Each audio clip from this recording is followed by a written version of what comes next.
back to the Youth Football Scotland podcast. Today is episode 19, Robbie. We've come a long way. I am your host, Adam Binney, joined as ever by my trusted partner, Robbie McDonald. And today we have two guest reporters making their debuts, Archie and Jack from the YFS media team. We'll have a little chat with them in a bit. But Robbie, you've been all over the world, as always, as you're enjoying student life, and that's delayed the podcast by about a week or so. Where have you been? Has indeed. I have been, after all our chat about the women's under-19s last time on the podcast, I thought I would go and check out this place, Tirana, for myself. Unfortunately, a week too late to see them demolish a few teams, but it was a good little trip away. But apologies for the lack of podcast last week. Can I just ask, what was going through your head when you decided to book flights to Albania? What reasons are there? I'm sure it's probably not number one country in the world on TripAdvisor. What was your thinking? It's just really cheap, mate. Absolutely dirt cheap. As a student, you take what you can get. Fantastic. Any brilliant stories that you can share from sightseeing and doing all the touristy bits in Tirana, as I'm sure you were doing? I don't know if there's any I can share on the podcast, to be honest, but it was a good trip away. Got a little post-exam celebration with the course mates. So, do you know what? I'd recommend it. Fantastic. I'm actually forgetting that you're nearly finished uni. How does that feel? I'm indeed glorious. As soon as that dissertation got handed in, there's so much freedom in my life. Nah, do you know what? I was the same. You get to the end of uni and you just can't wait to finish. But trust me, mate, you do not know what you have until it's gone. Take it from an old man like me. I am 22, graduated 10 months ago. I've aged 10 years in that time, mentally. It is. Life after uni isn't all that it's cracked up to be. And in a year's time, you'll be coming back saying the same thing. Anyway, let's speak to two lads who have a bit more optimism and a greater and more positive outlook on life. Jack and Archie. Jack, first time ever on the podcast today. How does it feel to be making your debut? The nerves are high, to be honest with you. As a long time listener of the podcast, it's my dream to be here. But yeah, that was nonsense. That was what was it? There was an example of a footballer that, who was it? Was it someone that signed for a Saudi team, or it was a Chinese team or something back in the day where they were it was always been my dream to play here? Who was that? There's a really famous example, and it's just. I bet there's been a few. Do you know that? It's lies. Jack, is that where you've got your inspirations from? It is, yeah. It is. Thanks for having me on. No problem. Archie, a debut for yourself as well. Would you say that the feeling of nerves, trepidation perhaps, are they shared with yourself? Yeah, absolutely nervous. When Robbie messaged me, I think it was yesterday, I just was a bit shocked, just nervous today throughout the whole day. But delighted to be on here. I know.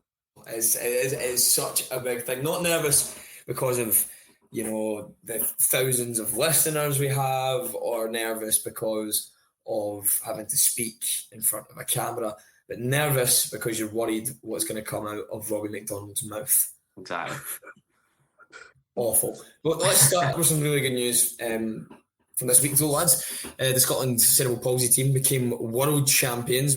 Jack, fantastic to see that the Cerebral Palsy team managed to get that victory. Some performed right the way through the tournament. Excellent. Something we don't see often. A Scottish team doing well, especially on an international stage. But I honestly buzzing for them. I kept my eye on it. Some emphatic wins as well, which you don't often see. Normally when we're winning, it's normally a wee 1-0 or a 2-1 there. But I mean, for example, the 4-1 against Chile, amazing result, and delighted for them.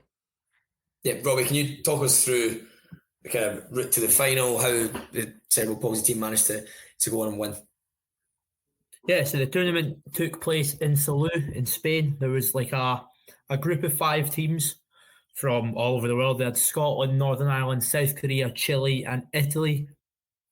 Just played a kind of round-robin team. Scotland picked up 3 wins and 1 unfortunate loss to Italy, but it meant that they topped the group, which set up a final against second-placed Northern Ireland, which ultimately led to them being champions. Yeah, fantastic. That's a great facility as well, by the way. I've had the pleasure of being at Football Salou. I think it's quite often advertised as Barcelona, but I'm sure it is actually in Salou. Archie, it seemed to get quite a lot of attention online, did the cerebral palsy team winning the World Championship. What was your reaction when you saw the news come through? I think it hit quite a few various different mainstream media outlets. It was a fantastic time for all. It was just definitely weird seeing a Scotland team do well. It's fun. Yeah, but it's really good for Scotland. It's really good stuff to see. Yeah, whilst we're on the topic of Scotland, we need to ask all of our debutants the same question for their first ever Scotland memory.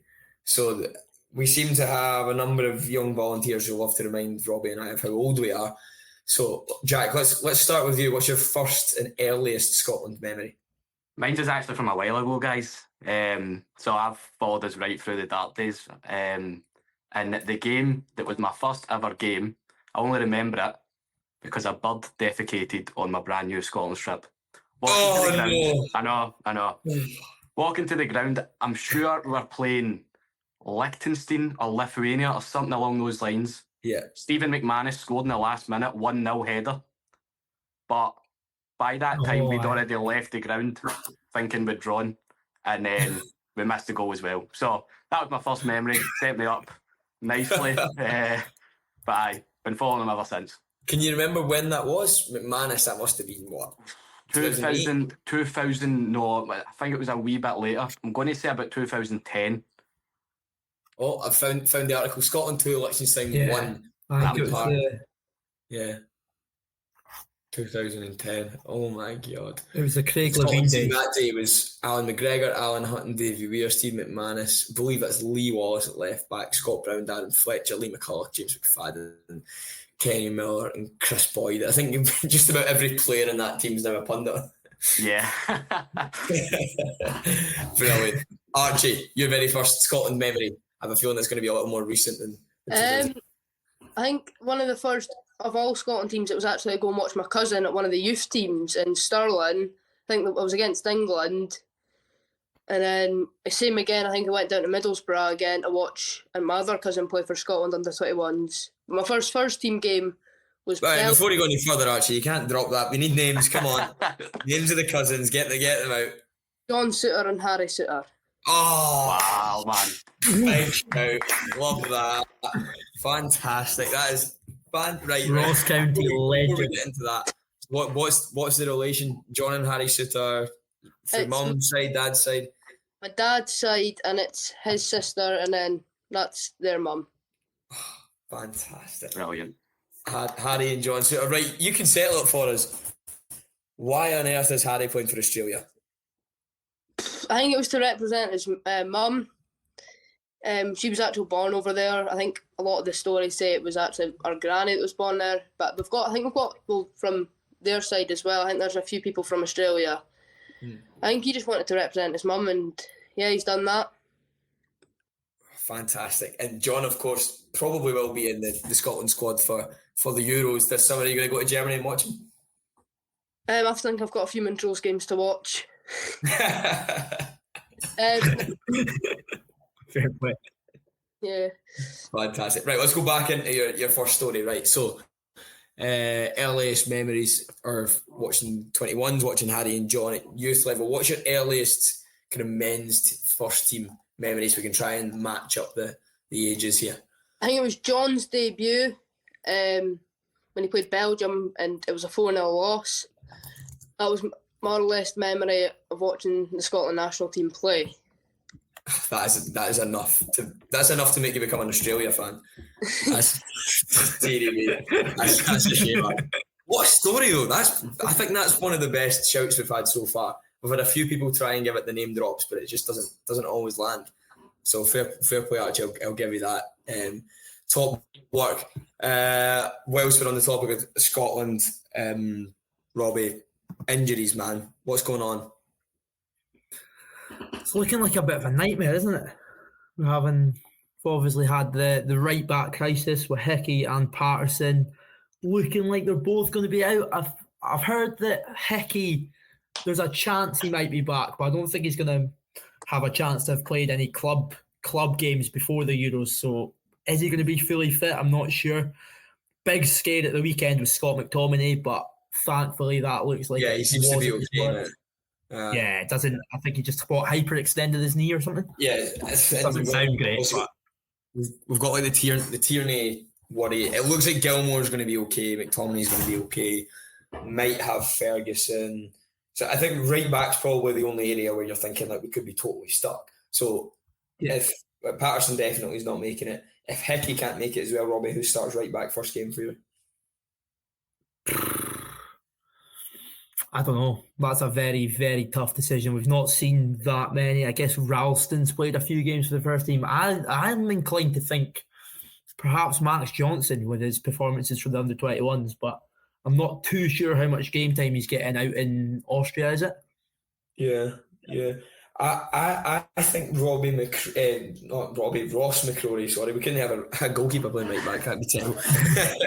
I think Ross McCrory probably the best shout, been playing there for Bristol City in the English Championship. So for me, I would go with that. I think McCrory has been involved in Scotland squads before and been involved right the way throughout.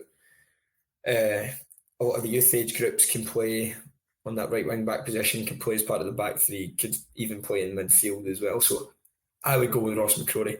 What about you, Jack? I've got a wee bit of a curveball. Oh, here we go. Don't say O'Donnell or I'll boot you. No. Their days are gone. So looking at Steve Clarke's previous ties and the way this club plays, I think Kilmarnock's Danny Armstrong might get shoehorned in there. Right. So I was thinking about this. Okay, so Danny Armstrong, I think, is a brilliant player. And if I was the Scotland national team manager and I had 26 spaces, Danny Armstrong would have one of them. Absolutely. Because I think he's a fantastic winger. He plays as a right wing back if you look at it on a bit of paper for Kilmarnock. Yeah. But Steve Clarke's idea of a right wing back is very different to the role that I think Armstrong plays at Kilmarnock, mainly because he's left-footed. That's just, to me, doesn't feel like something Clarke's going to do, because the whole reason that he moved to the back five was to have Tierney and Robertson playing on the same side and basically to make sure that we had lefties playing on the left and righties playing on the right. I don't think he's going to have a lefty play right wing back, but I like it, and I really, really like Danny Armstrong.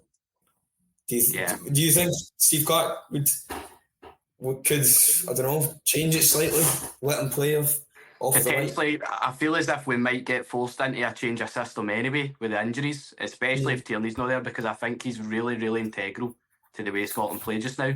Yeah, I agree. Totally agree. There are other options at right back, but I just don't think they're playing at the level and the amount of games that Danny Armstrong has played at this season. So that's why he'd be my number one candidate. Okay, right. Archie, you're going to give us someone different? Have you got a third cousin that can play right back? I can't really think of one that would come to mind, apart from maybe a star Montrose player of Graham Webster. Graham Webster. How far down the line do you think Graham Webster is from getting a call up?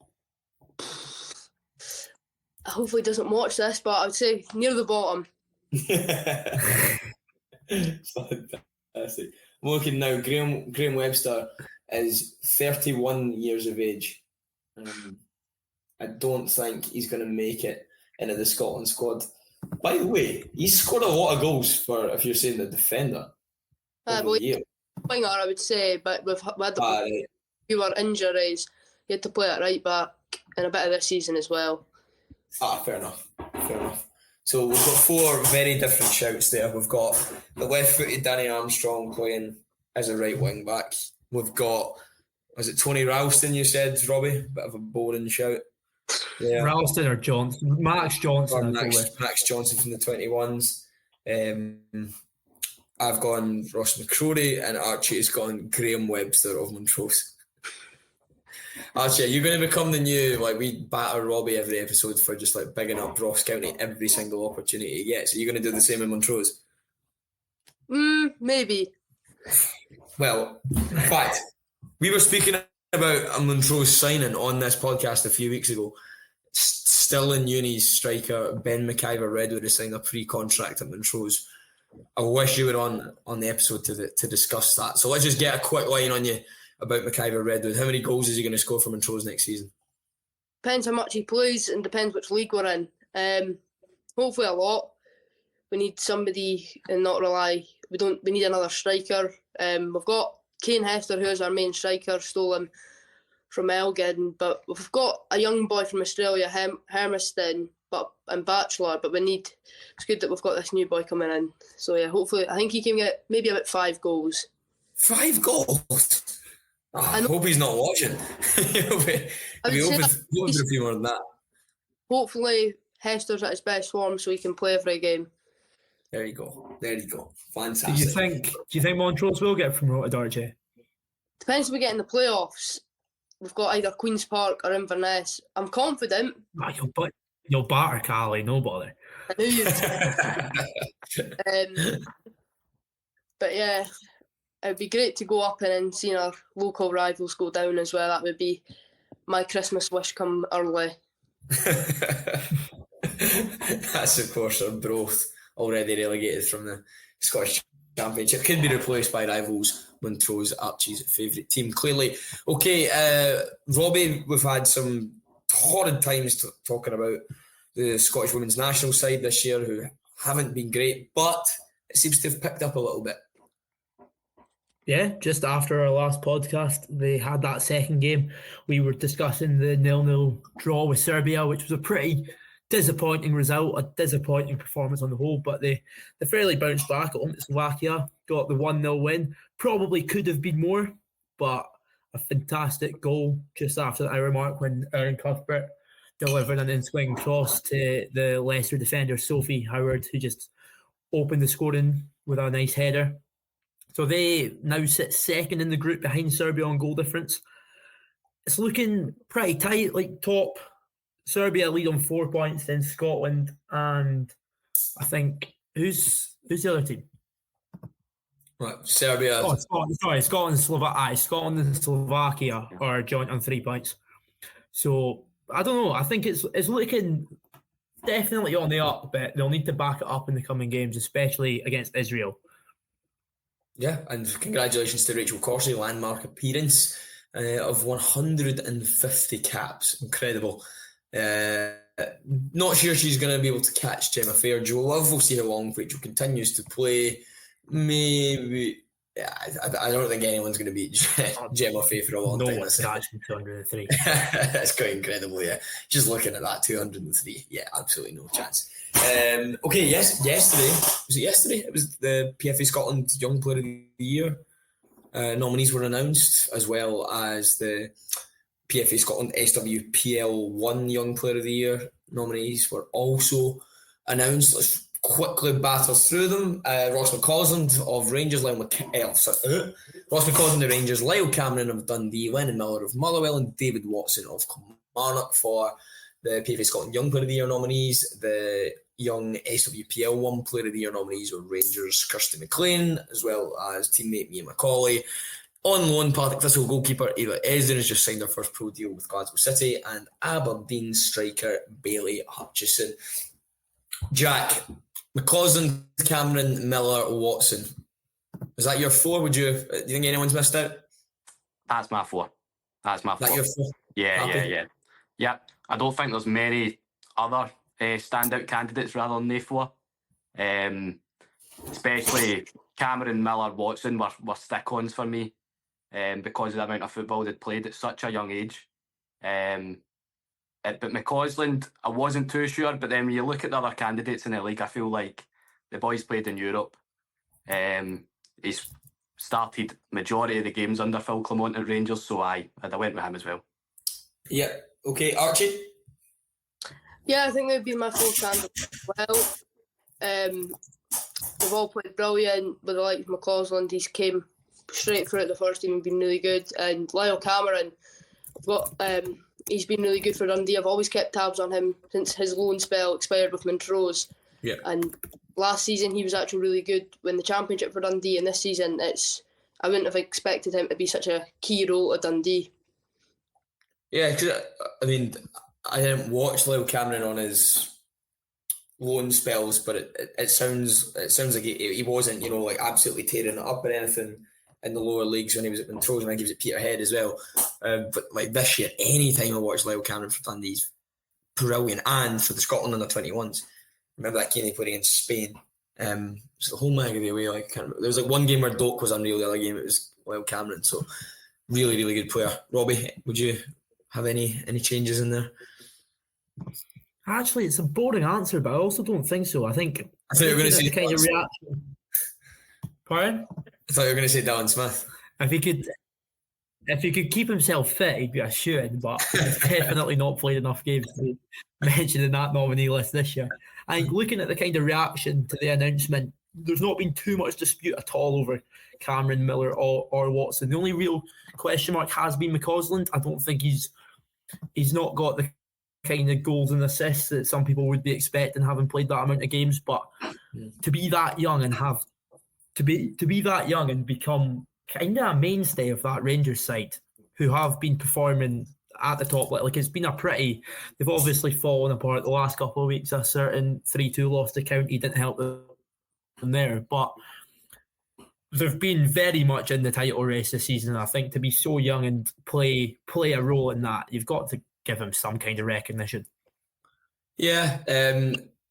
Again, I think like all four players have had great seasons, but so I think people might have made a case for Connor Barron of Aberdeen. For me personally, the only person that I think is like really hard done by and should be in there, probably hampered by injuries in the second half of the season, but how well they played in the first half of the season, I think they should be in it, is Owen Beck of Dundee on loan from Liverpool this season. I think Owen Beck should, because I was surprised he wasn't, because he was in the team of the year. Yeah. So Owen Beck was in the team of the year at left back, but wasn't in the Young Player of the Year nominees list when the other three players weren't in the team of the year. So that's what surprised me. But you got to remember, the players vote for it. The players know better than us. And what's probably happened is the players have actually forgot that Owen Beck is that age. That he can vote for him, because like he's the same age as Lyle Cameron, is he not? And they're teammates. Both there's about a month between them. They're both 2002 age group. So I would have had him in. Not sure I'd take out again. I think all four players have had great seasons. I think Lennon Miller's going to win it. That's what I think. Watson for me. I don't know. Watson scored big goals. That could be a good shout, Jack. Because if the players vote for it, right? And Watson has scored like 2 or 3 goals out of 1 games. I think like those players that are playing against him are going to remember that. Yeah. Like, back to the screamer he scored against Aberdeen, the equaliser against Celtic. So I probably will be Watson. I'm going to change my answer.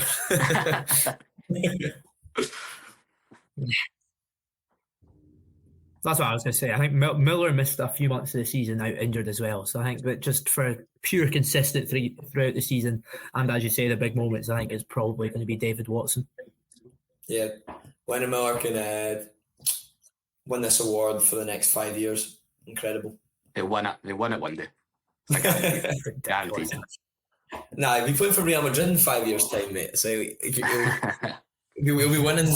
What's it called? What's the like world? Is it like World Next Star or something? What's the Golden Boy? The Golden Boy. That's it. That's like Golden Boy. He's gonna win that. Archie, what are you saying? Who's gonna win it? I think I've got to stick with Cameron. I just think he's came out of nowhere from his Montrose spell in last season, and just this season's been really good. One of the best players. I think he'll win it. Yeah, let's hope so. They're all great lads, all fantastic footballers. So we shall see. I believe it'll be announced on Sunday evening. The SWPL 1 Young Player of the Year nominations are out as well. As we said, Kirsten McLean, Mia Macaulay, Eva Esden, and Bailey Hutchison. So for this one, I think it's really interesting, right? So Kirsty McLean and Mia Macaulay shared the internal awards at Rangers this year. So I can't remember which way it was. I think Mia Macaulay was player's player, Kirsty McLean was player. Kirsty McLean is also up for PFA Scotland SWPL 1 Player of the Year. So like she she could end up winning, like the Young Player of the Year and the main Player of the Year, which would be incredible. She's played for Scotland this year. She's probably, you would think with the double nomination, she's probably going to win Young Player of the Year. Do you think that's probably a fair assessment? Yeah, I don't think there's any doubt. I think if she's got enough nominations to be putting up for the senior award, I don't think there's any way that she's not going to win this Young Player. Yeah, the one that makes me think for that is just because they're like, if a lot of people are voting her for Player of the Year, they might not think about her to vote her for Young Player of the Year.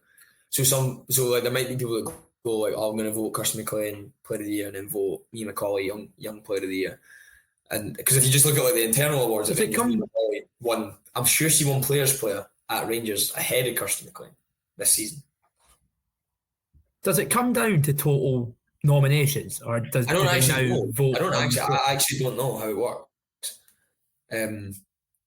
No idea. I should know that. I actually do a bit of work for BFA Scotland, so I should know that. But I don't actually know how it works.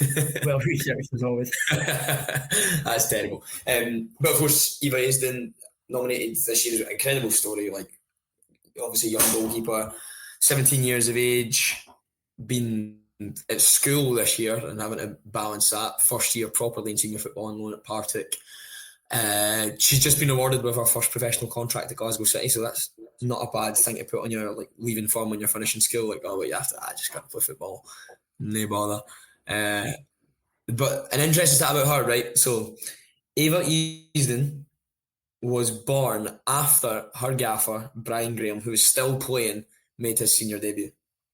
Wow. So, he's our manager. He's still playing football. He's also up for SWPL 1 Manager of the Year and up for Player of the Year for the Championship. Active footballer. His senior debut came before his own goalkeeper was born. Nuts. Crazy. Absolutely mental. And then, of course, Bailey Hutchison, Aberdeen. Got to talk about her for a bit as well. What was that, 100 goals she eclipsed this year?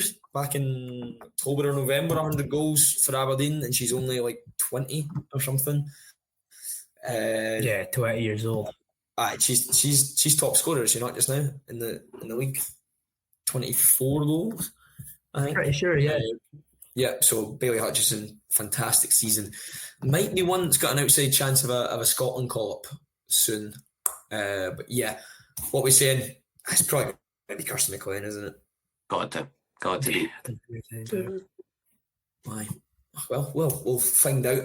On Sunday, whilst we're on the topic of women's football, a number of these players involved with the kind of youth teams and throughout all of the age groups. And Robbie, earlier this month we had some news on the men's side about Scotland under-19s manager Billy Stark. We did indeed. Billy Stark announced at the start of April that he would be retiring from his role as Scotland under-19 manager, which it's been a while. Like, I think, when did he came back for the under-19s in 2018, so that's six years at the helm. So obviously seen a lot of these boys progress. He was the under-21s manager, from 2008 to 2014. So that's a long time he's been with the Scotland setup, and I think he'll certainly be a loss at that level. Yeah, definitely. He's been a fantastic servant to the Scottish Football Association, done a really good job, and it's crazy to think, the number of players that have played under him and gone on to represent Scotland in the full senior men's A squad. Quite incredible. Robbie McDonald's just back from Tirana in Albania. So are the Scotland women under-19 side. How did they get on? Last episode, we spoke about the ridiculous 10-0 win over Liechtenstein. The only time I can remember a Scotland team winning 10-0 at any level. Then they backed up with a 2-0 win over Cyprus, so that put them in a very good position in the group. And since then, they did indeed make it 3 out of 3 with a 3-0 win over Albania to finish the group on maximum points. They were once again made to work for a lot of the match, but Jodie McCleary broke the deadlock just before the hour mark.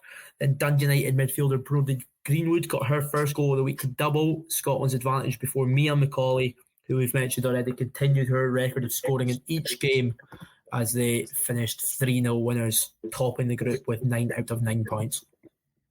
Yeah, so going back up to League A, they'll compete in there in autumn to try and get a spot at Euro 2025. If you want to hear more about that game, then you can head over to the YouFootball Scotland website, because our reporter Laura Nicholson wrote a lovely match report on the game. Scotland women's under-16s played Switzerland in a double-header at Fall as well. Orla Byrne opened the scoring in the first half before Sophie Black's penalty 2-1 win in the first game. We always talk about this Scotland women's 16 team. This is the team that's got, like, the goalkeeper Galt that plays in America. You've got like the Barcelona player. You've got is it McStay's granddaughter or great niece or something? And obviously I've just was reminded there Sophie Black's goal. Again, I interviewed doing some work for GSC. Fantastic. Really, really strong side. Second game didn't, quite go to plan. 3-0 defeat, but got the win in the first game. And that's all that matters. One each in the series. I think it was a bit more of a rotated squad in that second game, trying to get everyone as many minutes as possible. Robbie, it seems like an age since the last time we had the 21s in action, but it won't be too long before they're back. Yeah, they've just announced that they will be playing a double-header friendlies in June, the same week that the Scotland first team will be playing their friendlies. Scott Gemmell's side will travel to Austria and Turkey. They'll play their first game away to Turkey in Istanbul on Monday the 3rd of June before travelling to Austria on the Friday the 7th to complete their little double-header. Yeah, we had the Scotland under 15 boys playing as well. Was it like the Pinatar Cup? It's not the same Pinatar Cup that the women's side were playing in recently, but same part of the world. Lost 3-1 to Spain. No shame in that. Spain, fantastic side at all age groups. Always going to have some really, really good players coming through the academies at Barcelona and Real Madrid and others. A quick free kick from Goodbrand for our goal released Max Cameron down the left wing. He whipped it into the box to force an own goal from the Spanish defender. Unfortunately, though, of course, Spain, stronger side on the day, as you would expect at any level, and got the deserved victory. Great performances in there from that side and right across the age groups, both men's and women's sides in the past few weeks. But there's going to be another big game at youth level in Scotland coming up very soon. Jack, tomorrow, I believe you're going to be covering the Scottish Youth Cup final for us. What can you tell us? Give us a little brief overview. Who's playing? Where is it? What's happening? How can you watch it? I will do. So tomorrow at Hampden Park, it is Rangers Aberdeen in the Scottish Youth Cup final. Rangers were in the final last year, but came out 6-5 losers against Celtic in an absolute thriller. Both teams run to the final. Rangers overcame St Andrews, Fraserburgh, Hearts and Dundee United on penalties in the semi to reach the final. Aberdeen overcame Caledonian Braves, Kilmarnock, St Johnstone and Ayr United, who defeated 7-2 in the semis. Last season, we've seen players such as Zach Lovelace, Bailey Rice, Daniel Kelly and Mitchell Frame all compete in the final, who have now all went on to play first-team football. Brilliant. This season.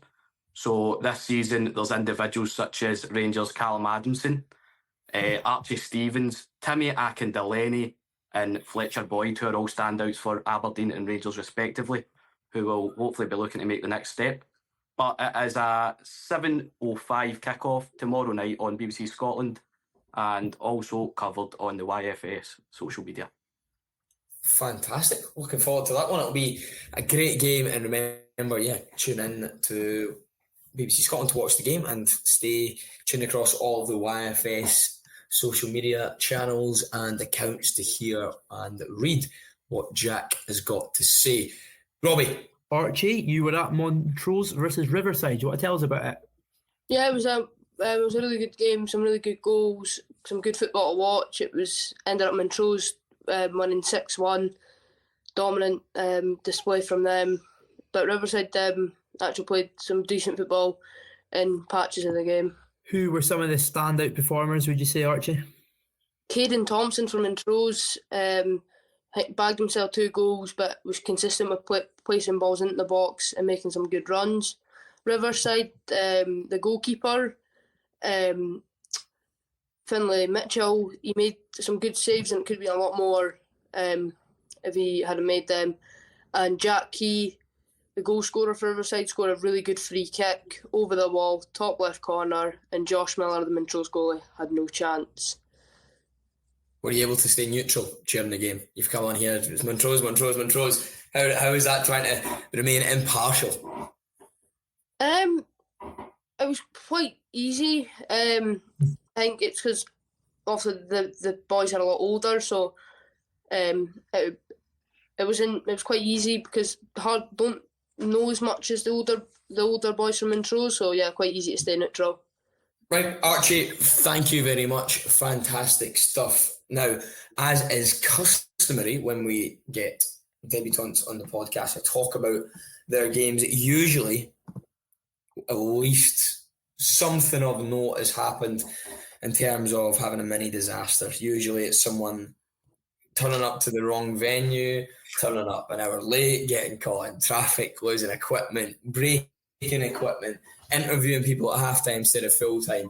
What did you find was the biggest challenge on your first, well, not even if it's your first game, but just this weekend or any game you've covered for us, what's been the biggest challenge? Have you got any funny stories to tell us of anything that's gone wrong? The first game I done, it was quite nice and easy. It was a nice day. Yeah, but Sunday, I wasn't prepared for the weather. I was pretty stupid. No Montrose weather, like it was literally raining this morning, now it's sun. During my PTC at the end of the game, I don't know if you noticed, camera moves away and my mum's behind it, and she's done really well to keep it up, holding an umbrella as well, and I've had to move around as well. I think my first game was a lot better. especially up that neck of the woods as well. Going My mum there. Anywhere between, like North Fife, Angus, Dundee, Tayside, just like anything up there is just like freezing and windy all the time. So I do feel for you, but great job nonetheless. And Jack, it's your time to shine. Ayr Boswell Boys Club against Whitlets Victoria under 14s. Tell us all about it. An amazing attacking display is all I can really say about this. Ayr Boswell were from the off unbelievable. I mean, wow. The Whitlets goalkeeper had to pull out a cracking save. I'm going to say maybe about 40 seconds into the game. So they could have went 1-0 up early doors, but not long after there was 1, there was 2, there was 3, there was 4. But Whitlets, fair play to them, their high press was unbelievable. Winning the balls for centre halves, fullbacks, goalkeepers. They kept going all the way. But standouts for Ayr Boswell, we had the boy Harley Hunter scored an absolute peach from left back. We had 2 braces, one from Dylan Muir, one from Scott Spears, and then to top it off, a hat trick from Harley Orr. Unbelievable player. Deep line midfielder, but on the edge of the box, he's honestly deadly. So, great game to watch. Sun was shining down, and my first ever game covered down my neck of the woods in Ayrshire. Great work, Jack. Right, same question for you then. Biggest disaster you've had covering a game for YFS, whether that be weather, issues with location, timing. That you must have something to tell us. No one gets everything perfect. Yeah. So majority of my time here has been spot on, but my first ever game was a disaster. So showed up 45 minutes early, just like you normally do, and there's another game on the park. I was like, right, okay, and it had just kicked off. So I was like, right, this can't be right. I'm in the wrong place. And it was Clydebank versus Greenock Morton I was covering. And then they start walking through, and even they're confused. So I'm like, right, what's going on here? I bump into the Clydebank manager. They said, listen, the park's been double booked. We'll not be able to get on till 9:15. So we were there covering the game until 11 o'clock at night. And then I go to do my PTC in the AstroTurf after the game, and then the floodlights turn off because the booking had ran out. So there I'm standing in the pitch black with my microphone like an absolute diddy. Had to go out and do my PTC in the car park, and it was windy and it was pouring. So that was my introduction to life at YFS. That's one of my favourites. That's brilliant. That's a fantastic story. Robbie, where does that rank for you? It's got to be near the top, doesn't it? I think maybe just outdone by Tubes when I sent him to the complete wrong end of Glasgow. But Aye. I'd say Yeah. that's I don't know. I think like floodlights going off during an interview during a piece of camera, just for pure like, I don't know, comedic Soul value. destroying. Soul destroying. entertainment quality. I think that's pretty good. But also it being stuck there at 11 o'clock at night as well is equally as grim. So that's, I know, laughing at your expense is pretty poor from us, but that's what we're all about on this podcast. Glad to hear that things have been a little bit better since, but great work as always, Jack. Robbie, I believe you are going to tell us a little bit about an exciting initiative that involves Calla Holmes and Erskine Youth Football. Yeah, Calla Holmes West have teamed up with an Erskine-based youth football club to provide them new kits. The house builder, which is located in Gilchrist Gardens, development in the town, has sponsored Parkmore FC 2014s, playing the Paisley and Johnson District League, which will help them kickstart the new season with 35 of their players receiving brand new strips. Obviously, we've discussed on this podcast, it's been a pretty tough time with the old cost of living crisis and that, particularly for the likes of youth football teams. We need funding. We don't have the facilities. Facilities are getting more expensive. So any kind of help from the local community to help these clubs out is so welcome. And I think that supplying these players with kits is a fantastic initiative from Calla Holmes, and really grateful to businesses like that for helping out community football. Yeah, fantastic. Great initiative. And it's just nice to see businesses that are involved in the local community really making an effort with grassroots football teams, because in essence, grassroots football teams are really the beating heart of a lot of communities right across Scotland, and Parkmuir have done some great things in their Renfrewshire area. So thank you to Calla Holmes West Group for looking after them and helping them out. One final competition to discuss before we finish is the results of the Spar Future Stars Trophy. So finals day was this last weekend, I think? I think it was last weekend, yeah. Yeah, last weekend. I mean, aspiring footballers from across Scotland battling out against one another. Really tough conditions up at Broadwood to try and secure this coveted trophy. There was local and regional rounds. There was more than 3,000 young girls taking part through this tournament, ages between 12 and 16 across the year. More than 300 teams as well in this year's competition. It was all whittled down to 36 teams from schools around Scotland who were represented at the finals day in March. So for the S1 and S2 competition, winners were St Ninians High School from East Renfrewshire. They beat Braidhurst Academy, who are from Motherwell. Braidhurst, of course, SFA Football Performance School. St Ninians, their boys and girls sides formidable, always wins every year. It's incredible. Also, the school of current Scotland captain Andy Robertson went there back in the day. For the S3-4 competition, Ross High School of Trinent, the winners, Ellen Academy, Aberdeenshire, second place. Leanne Ross and Fiona Brown were in attendance at finals day, hopefully inspiring the girls to a future in the national team. Fantastic to see them there. Robbie, St Ninians are a joke. What a team, eh? They've been, over the years, they've produced some fantastic footballers. I remember, was it, I think it was 2 years ago, me and Daniel Guilfoyle went to their cup final at Hampden, the Scottish Schools Cup final, where the S6 boys were playing. And they took a ridiculous amount of supporters. Like, it must have been pretty much every single 5th and 6th year in that school were there. There was boys. One of the fans got ejected for throwing pyro onto the pitch at a school football game. That's so mad. It's ridiculous. And sad, we hate to see it in the game, but